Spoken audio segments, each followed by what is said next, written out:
Hello, everyone. Welcome to the Got a Case of Wanderlust podcast, a show dedicated to all things travel. I'm your host, Lydia, and on this episode, you'll hear a conversation between me and another fellow traveler that will hopefully inspire you for your next travel adventure. If you enjoy listening, consider following the show and giving it a rating on Spotify, or if you're listening on Apple Podcasts, leave a quick review. It would mean so much to me. All right, thank you so much for being here today. Hello, everyone. Welcome again to the Got a Case of Wanderlust podcast. We have another special guest. This time her name is Lauren McLachlan. She's from Scotland and is a level 3 Hatha Yoga Instructor and founder of her own yoga company, Ebb Flow Yoga. And personally, I absolutely love yoga, so I'm super excited to dive into what it takes to become a yoga instructor and run your own studio, and especially incorporating that into your travels. So welcome to the show, Lauren. Hi, thank you so much for having me on. Yeah, I'm so excited again to talk with you.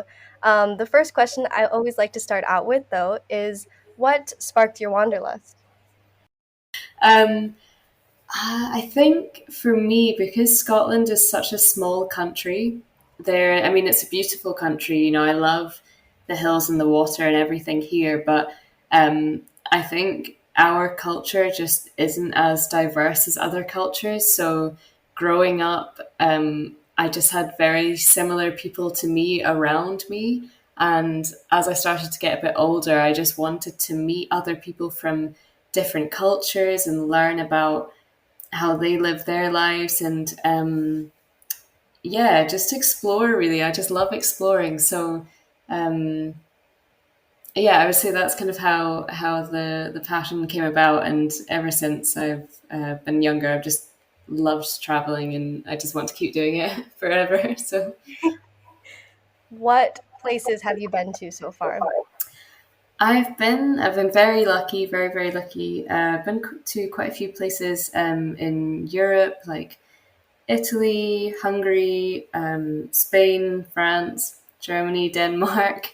Been to New York, Egypt, Dominican Republic, Greece. Like quite a few. Trying to think, Croatia. I've been to a fair few countries. I mean, living in Europe, it's so much easier here. I'm very privileged that I can take a 3 hour flight and be in a different country completely with a completely different culture. So yeah. Yes, definitely perks of being in Europe. Yeah. So I'd love to learn more about Scotland because I don't think I've ever met someone from Scotland. So can you talk about what it was like growing up there and maybe how your culture is compared to what you experience in other countries? Yeah, so I grew up in a very small coastal town on the west coast of Scotland. It was actually where the TV was invented by John Logie Baird. So although it's not a super well known town here, it's actually got quite a rich history. So um, it was a very small town, probably 15,000 people population wise.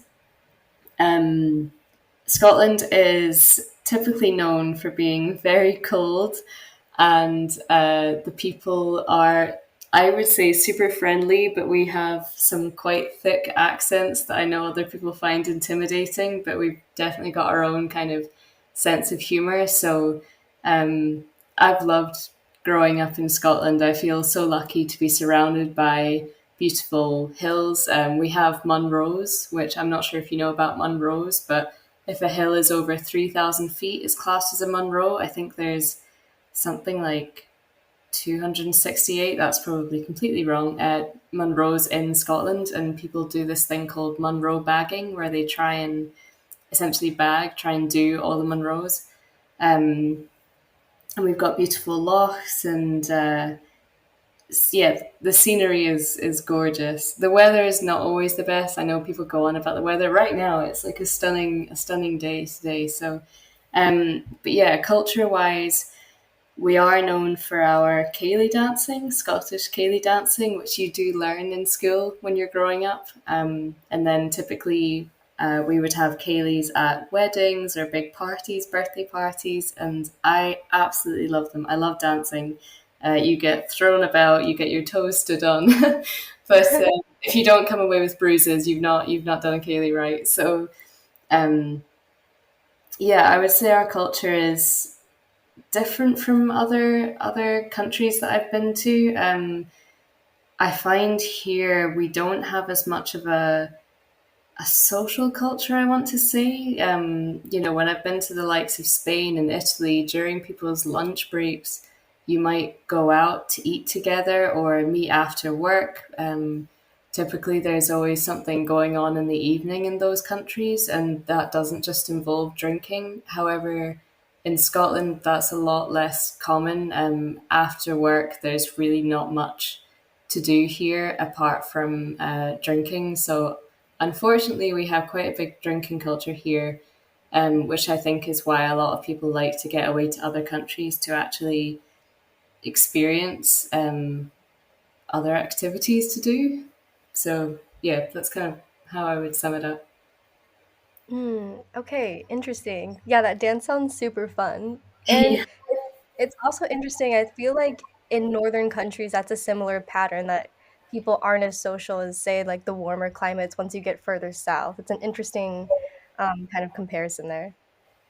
Yeah, and it's funny because so this weekend has been, well, what is classed in Scotland is really hot. It's been 21 degrees Celsius here. And suddenly you see everyone going out to the park. So as soon as it gets hot, you'll just get a load of people that like to be outside. So it makes me wonder that if every one of these people lived in a hotter country, they'd probably spend a lot more time outdoors doing other things. Yeah, that's exactly how it is here in Chicago, where I'm from. Like during the winter months, everyone knows it's super cold here, but in the summer it gets surprisingly hot. Like it was just in Fahrenheit, it was in the high 80s, so super hot. Everyone's outside. I love it though. I thrive in summer. Yeah, I've never been there, but I really want to go. So Yeah, definitely let me know if you come to Chicago. I will. Yeah, yeah. You'll need to give me a list of things to do. For sure. So what aspects of life in Scotland would you say you cherish most, and which aspects would you like to change? Oh, good question. I love the outdoor kind of culture that we have for climbing hills and going. People call it cold dipping or cold water therapy. So because our lochs are so freezing cold, it's something I do myself. Go out and either just take a dip or take a swim in the loch, and I love that kind of culture because it's becoming a lot more popular now, and it doesn't really matter what kind of weather or time of year it is. You will always get people out doing that of all ages. And it's a great way to clear your mind and be with other people. But I just think it's so therapeutic. So I really, really like that. I like Scottish people's passion for their country. I think yeah, they are very passionate about it when it comes to the ceilidh dancing or the bagpipes with the music. And there is a bit of a divide. I'm not sure if you know between Scotland and England, and sometimes it's not so good. However, you can see Scottish people's passion come out. I think we're known as sometimes being quite angry, which can be true, but I also think we're very loving people and just very down to earth as well. I think Scottish people don't take themselves too seriously, and I really appreciate that. Um, Things that I would change, I would say top one for me is drinking culture. When I was a bit younger, I used to drink a lot, so I can't speak here, but I don't really tend to drink now, and I've definitely seen a shift in myself and what it's like to go out and be completely sober. And I think a lot of people here completely rely on alcohol quite a lot of the time, and it starts from a very very young age. So that is something I would definitely change. But I can see, like I said, with the hill walking and the cold water therapy, a lot more people are getting into that now, which is good. So, uh, other things I would change, I suppose, like I mentioned earlier, just having more activities to do in the evenings that aren't just pubs and clubs. Like, I love in European cities where there's cafes open or maybe outdoor festivals. You might get them sort of once a year here, but not often. So, yeah, I suppose just more activities, more things to do. Mm, okay. Yeah, same thing for Chicago. I think it is though hard to have activities year round because you are so dependent on the weather, but I think you bring up a really good like thing to keep in mind is that you don't have to drink to have fun. Like being sober is actually super cool. Yes, And better for your health, of course, your liver. exactly. Is it a big culture in Chicago? Um, I would say I'm not really sure because I'm still underage here. Okay, okay. And yeah, I don't have a fake ID, so I'm not really into that part of life yet. But I Yeah, would of course. say, yeah, like the nightlife in Chicago's very heavily dependent upon drinking. Like, there's nothing that I could do, I guess, in the nightlife besides go to bars or something. Okay, yeah, it's the same here. I think it's sort of, I know our drinking ages are different, but when you turn 18 here, you can go out. But I think under the age of 18, there's not much to do. Like I remember growing up in the town I was in, I couldn't wait to turn 18 so I could actually have something to do. And I think that's Right, not a great way to grow up. So, right. Yeah, same struggles here. yeah.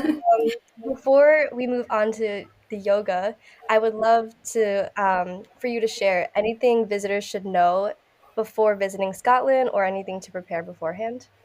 Hmm. Okay. Preparation wise, I'll start with that. Really depends on what time of year you're coming, but something you'll probably hear every Scottish person say is just bring a coat, just bring a jacket with you because even if it's hot, you never know if it's going to rain and you'll definitely want a jacket. Um, Also, preparation wise, if you're in the cities, you're totally fine for transport. Our train systems aren't the best, but they're mostly okay. If you're going to go more to the highlands and hill walking and things, um, definitely look up buses and things beforehand because they can be quite sporadic. So if you're on a tight schedule, you'll want to make sure you know when the transport systems are running. Um, what other things to prepare? Hmm. Can't think of anything else really to prepare, but sorry, what was the first question? Oh, just any advice for visitors going to Scotland, maybe for the first time? Okay, I would say because it's a small country, you can definitely do quite a lot in a short space of time. You've got the main cities on the central belt, like Edinburgh, the capital, Glasgow, Stirling. Um, My recommendation is to go to the different cities and the Highlands. A lot of tourists tend to go to Edinburgh, and Edinburgh is a beautiful city. It's got really nice restaurants and Arthur's Seat, the hill, and really cool things to do. But what I would say is it doesn't reflect Scotland truly. It's actually mostly tourists that live there. And although it is beautiful, I feel like it kind of hides the true nature of Scotland. So I would say definitely go to Glasgow. I personally prefer Glasgow because I grew up closer to it. I've heard people say to me before they've been scared to visit Glasgow. I can promise you now, it's not a scary city. There's actually a phrase that say people make Glasgow, and you'll see it on billboards across the city, and it's very true. From the people who are super kind to the people who are the complete opposite, people do make Glasgow, and it's such a great fun city. Like you'll definitely have a memorable time there, I would say. And Stirling is really nice. It's very historical with the castle. We've got a lot of castles in Scotland. Um, so I would definitely do a short trip of the cities and then visit the Highlands or the islands like the Hebrides or Skye. Beautiful. Like if you can, try and visit in summer, earlier in summer to avoid the midges, which are terrible if you're camping. Um, but yeah, definitely experience the Highlands as well and the islands because it's so stunning. And if you're going to do a hike, I recommend trying to get up for sunrise because yeah, you won't regret it. And do a cold dip. I know it's cold, but it's so worth it. Yeah, that's definitely something I want to do. Scotland just seems like a beautiful country. I'd love to visit one day. Yeah, well, let me know if you ever do. I will, thank you. Okay, so let's talk about yoga. So, for those who aren't familiar, Yoga is an ancient mind and body practice that originates from northern India over 5,000 years ago, and its roots have a deeply religious practice in Hinduism. Nowadays, in Western culture, yoga has been incorporated into the wellness community due to all of its benefits for, again, your mind and body. And personally, I love to do it because it's a very relaxing form of exercise, but it also calms me and yeah, I feel like it's just a very rejuvenating practice. So there's different reasons why people begin yoga, but Lauren, for you specifically, what inspired you to begin your yoga journey? So I was actually very young. I was 14 when I started, which I think is quite young for people who tend to do yoga. I was in high school, and one of the girls in my year, her mum started a teen class just down from where I lived. So I decided to go along, and there was so many other people there on the first class. It was really, really busy, and I absolutely loved it. I didn't really have much knowledge of it previously. I'd always been quite an active person, but I found it quite challenging, and I liked that. So I went back the next week, and I was the only one who turned up. So she had to cancel the teenage class, and I ended up going to the adult class, which was really funny because all the other adults there had kids in my year at school. So they were like 30, 40 years older than I was. Um, but I think for me, what really got me was the discipline and the challenge of it. I liked how every time I tried to do a move, there was corrections that needed to be made, and sometimes I couldn't do certain balancing poses. My balance used to be quite bad, and over time, I started to see my progression and realized that I could do it. And it was also a bit of fun. I think the first teacher that I had, she didn't take the class too seriously. We used to make jokes or try new things, and she really encouraged that you didn't need to be perfect, and it was okay to fall, it was okay to use props, and that really, really inspired me. I've been to some yoga classes that are a bit more, I wouldn't say yeah, a little bit pressurized. So you feel like you need to be perfect, and everyone's almost in competition. Whether the class that I started with was nothing like that, and it was just such a comfortable, safe environment. And I was really, really shy growing up, so for me that suited me well because I didn't feel out of my depth. Everyone was welcoming, and it almost gave me a sense of confidence. I felt really safe there. So yeah, that's how it started. So I did that, and then when I left high school, I moved cities through here to Stirling, and I didn't do too much yoga when I moved here in classes, just because, again, I was a bit shy and I didn't really know what existed around here. It wasn't until a couple of years later that I realized there was actually quite a few studios. So yeah, I ended up working in a heat fitness studio where they do hot yoga at 40 degrees Celsius. I'm not sure what that is in Fahrenheit, but it's very hot. um, and yeah, I've done it ever since then. So, Wow, that's amazing. Yeah.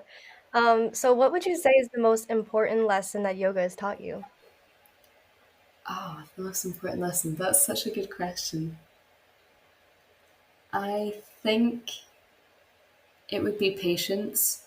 Um, I wouldn't say I've always been the most patient person, definitely not with myself. With others, yeah, but with myself, I put a lot of pressure on and I get very impatient. And um, it's the thing I love about yoga is that sometimes it's so uncomfortable when you're sitting there and you're meditating, you're breathing, and your mind is wandering, and you're wanting to be anywhere else in that moment. But I love having to sit there with the discomfort. And I know that sounds a bit strange, but it really challenges you and makes you be patient and just appreciate what you have in that moment, and the space around you. And I think just being present. Mm. Yeah, I would agree.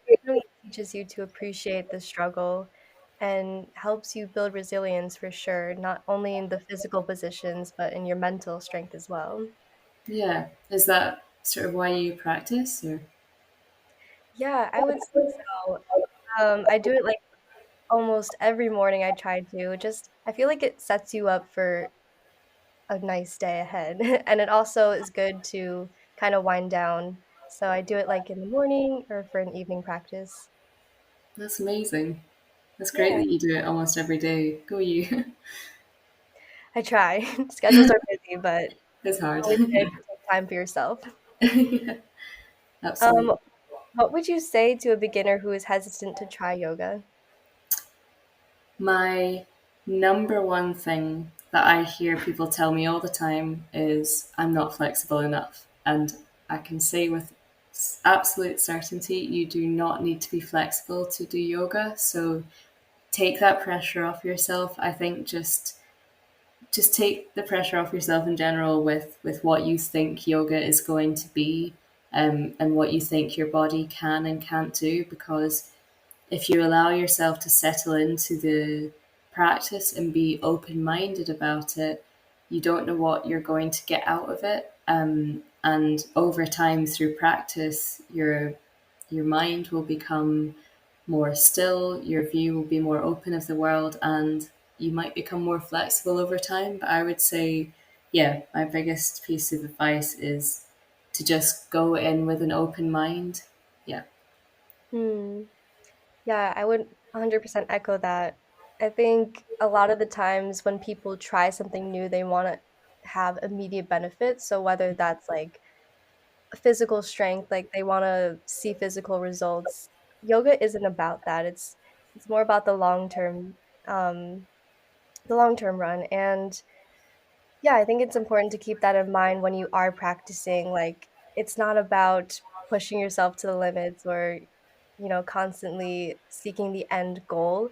It's more about being in the process and learning to appreciate um, the journey. Because there's this quote I love, the journey is the destination. And I feel like that is super applicable to yoga. It's so true. It's very well put. And like you were saying about people want to see instant results, I think it would be so boring if we all wanted to do something and we were instantly great at it, because then you'd have nothing to work towards and you wouldn't feel that sense of achievement. So yeah, I think you put that really well. Yeah. What attracted you to become a yoga teacher and start Ebb and Flow Yoga? So I actually started teaching. I can't even think what age I was. It was during the pandemic. I started teaching online. Oh, Um, no way. You yeah, started during the pandemic. How was during that? it was interesting. So it was only a few classes here and there. Like I was part of a charity with my university, and I think we were putting on some kind of like mental health days. So I said, oh, I would happily sort of teach online, like get a bit more experience because I wasn't qualified at that point. Um, so yeah, it was interesting teaching online. I only did a few classes, but I realized I quite enjoyed it, although I was still quite nervous. So when I went traveling in, no, that's a lie. Sorry, I said it was during the pandemic. It wasn't. It was before the pandemic, but it was still online though.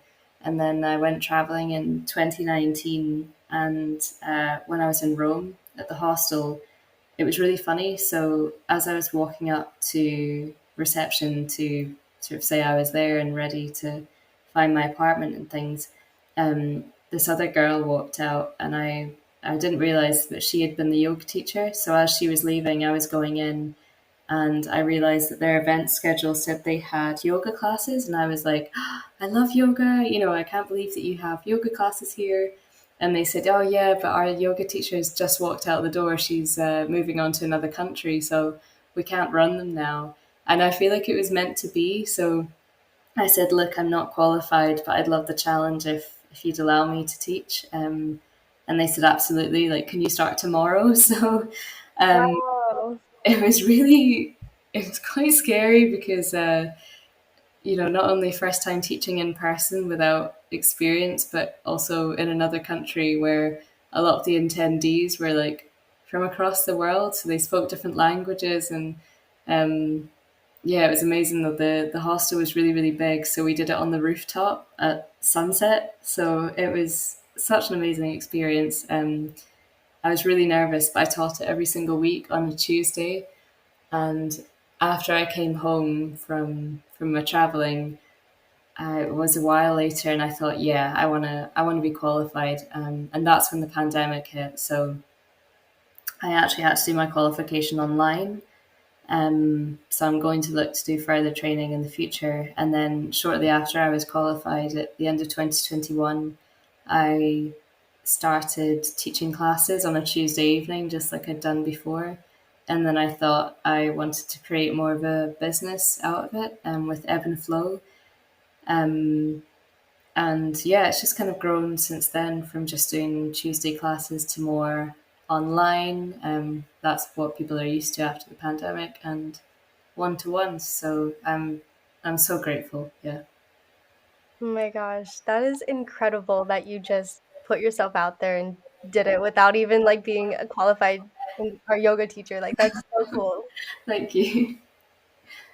So, yeah, my next question was gonna be how do you incorporate yoga into your travels? So, do you actively search out hostels or, like, yoga-specific destinations? Or yeah, or do you just do, like, a daily practice wherever you are? That's an interesting question. I like that you've asked that. Yeah, I tend to try and incorporate it. So I wouldn't say I necessarily look for hostels that do yoga. However, if I do come across one that does offer classes, I'm instantly more attracted to go there. Uh, if I travel, I usually will look up classes, local classes. I can't say I've ever attended many, apart from if I've been on like a holiday where it's like an all inclusive holiday and they're doing them anyway, as part of an activity club. I've done them before.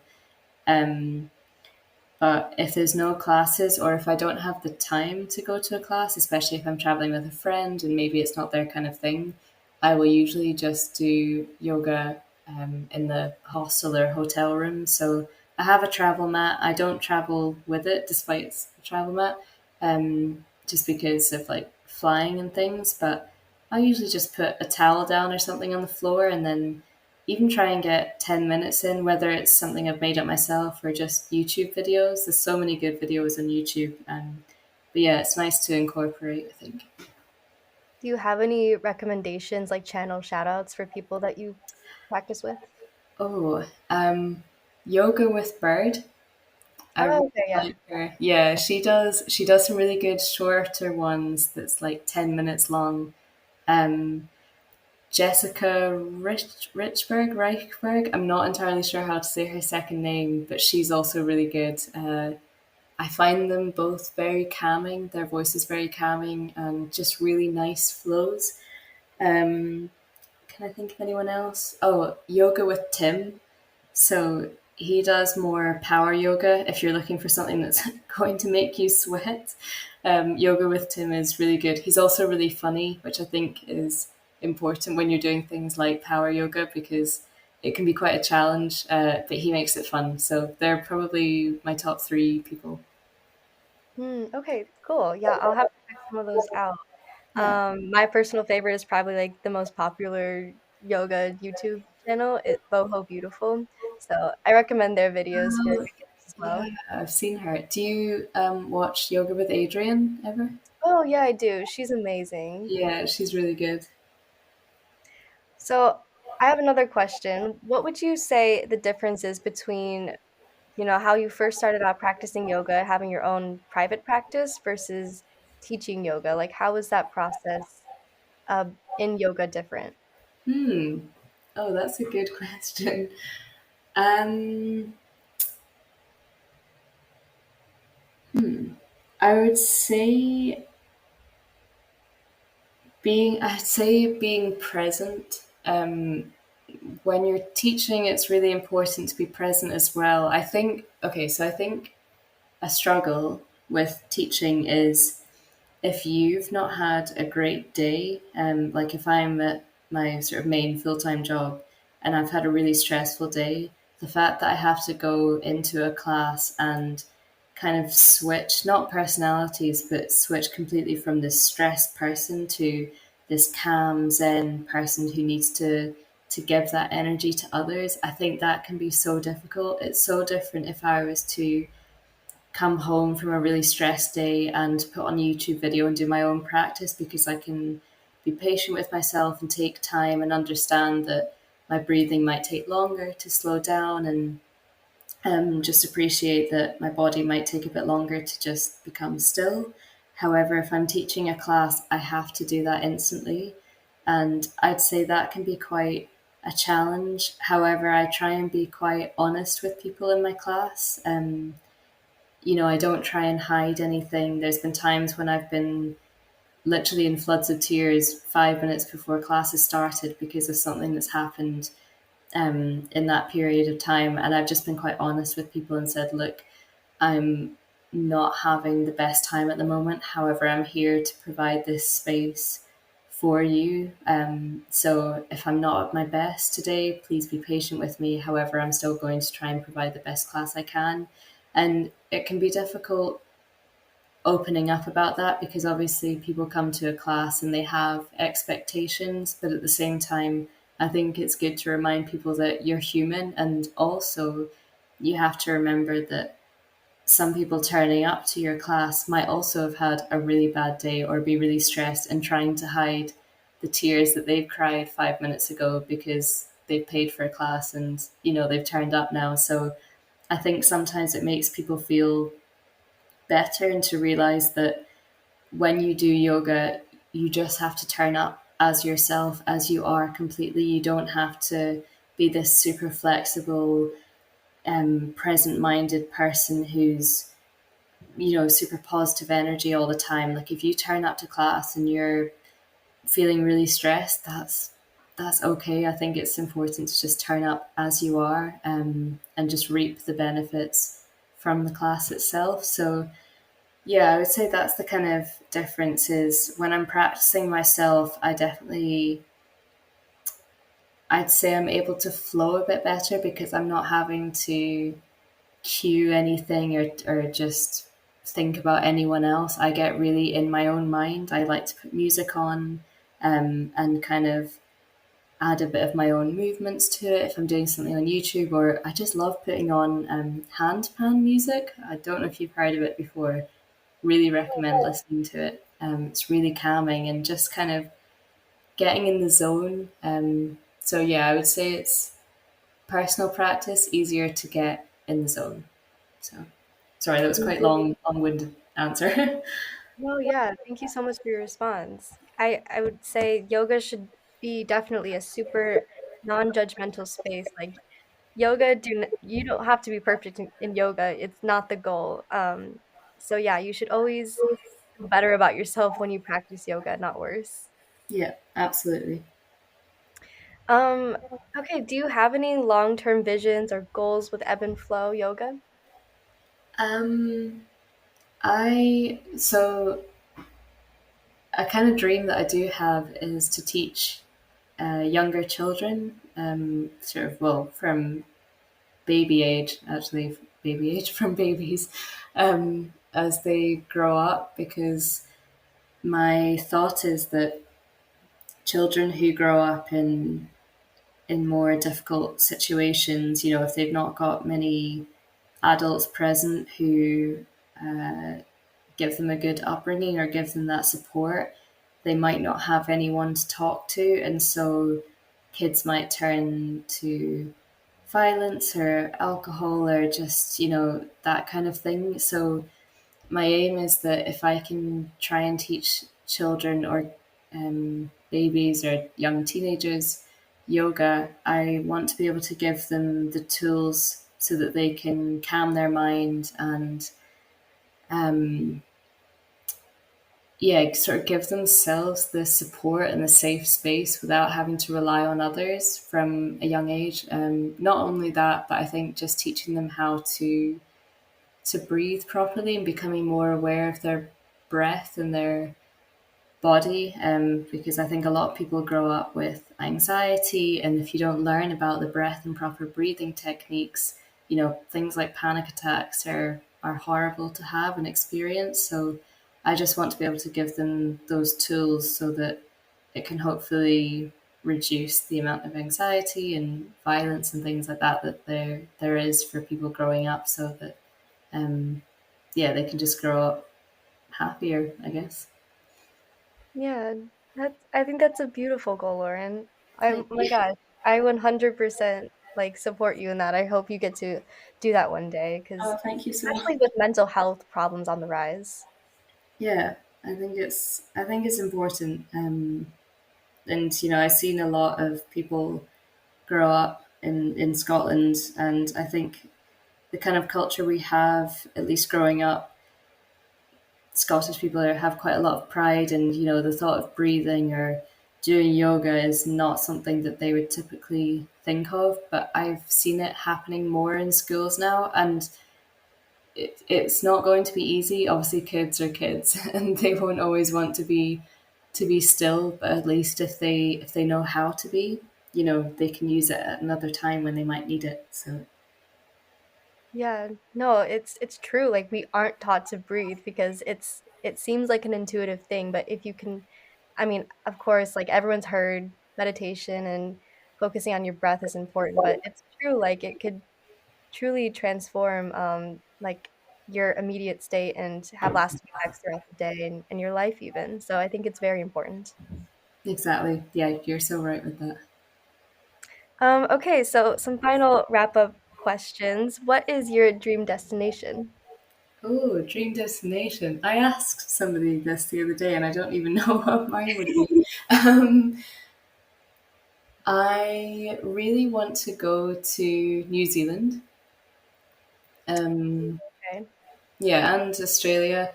I've heard New Zealand is actually very similar to Scotland, so I'm not sure if it would be Hmm. disappointing at all.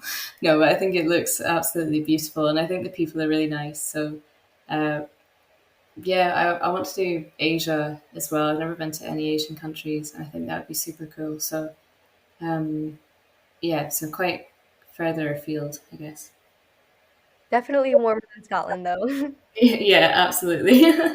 No doubt about that.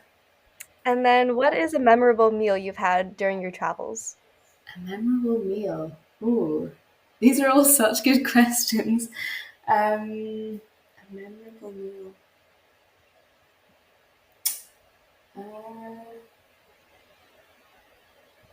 it's not really a meal. One thing I do remember is in Budapest, my friend and I went to get these ice creams, and they made them in the shape of a rose.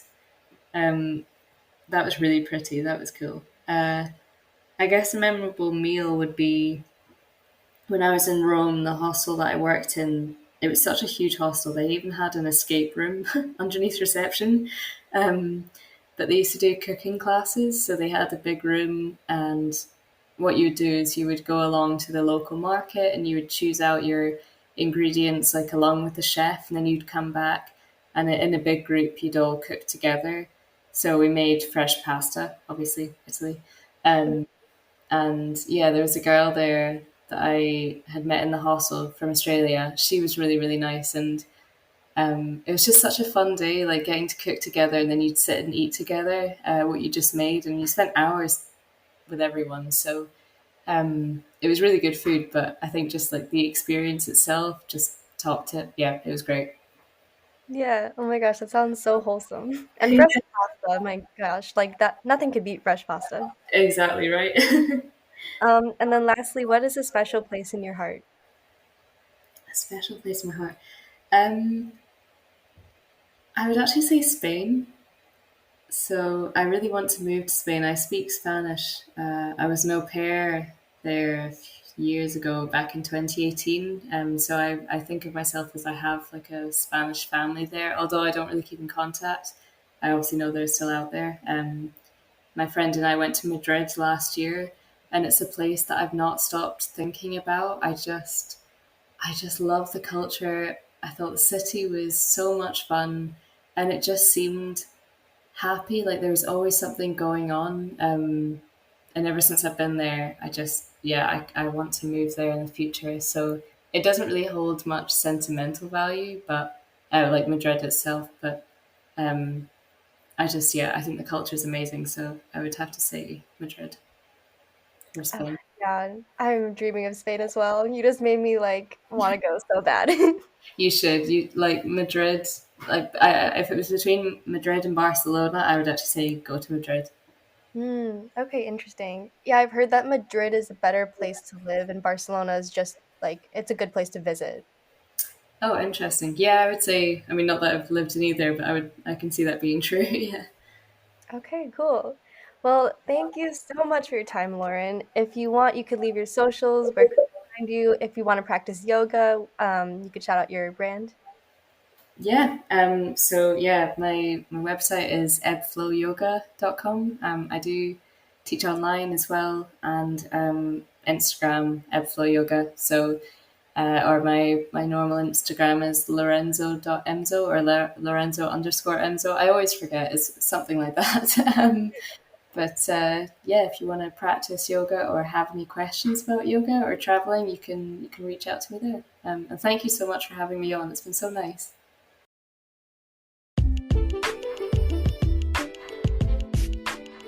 Thank you so much for being here and listening to this episode. If you can take 10 seconds out of your day, please spread the travel love by following this podcast and giving it a rating. Or if there's anyone else in your life that has a case of wanderlust, it would mean so much if you shared this episode with them. You can find me sharing even more travel-related content on Instagram at God of Case of Wanderlust and on my personal Instagram at Lydia Schultz, Z. I also have a travel blog for my extra passionate travelers out there, which can be found at godofcaseofwanderlust.com. And all of this can be found in the show notes.